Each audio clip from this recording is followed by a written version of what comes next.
Fans of a beloved Cuban restaurant may be disappointed to hear this. Havana Grill in Clairemont has served its final meal. And today, the owner says the closure is partly the city's fault. News 8's Shannon Handy has the story. The Havana Grill has been here on Clairemont Mesa Boulevard off the 805 since 2015. The owner tells me they were already dealing with rising costs and lower foot traffic, but says the addition of bike lanes gave her no choice but to close. I've had people come in here and shed tears because they can't believe their favorite restaurant is closed. Havana Grill owner Sandra Carday says she's heartbroken, not just for herself, but for the employees and customers who relied on the restaurant. It felt like somebody punched me in the stomach. I had to lay off 23 employees. They lost their jobs. It's not just me losing my baby, my business, but it's 23 employees that lost their jobs.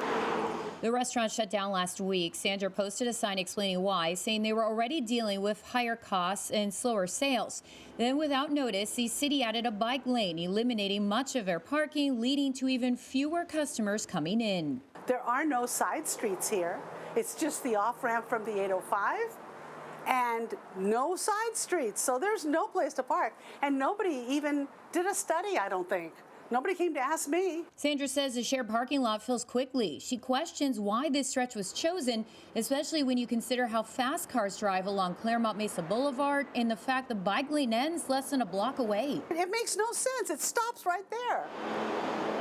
Neighboring businesses share her frustration and say losing Havana Grill hurts the whole center. She brought in, like I said, a lot of foot traffic, people, hey, I didn't know there was a vacuum shop here, and oh, let me grab this, let me grab that, from the business, but also because she was just a happy, bubbly, bright, smiling, just fun person who was always just energetic and happy.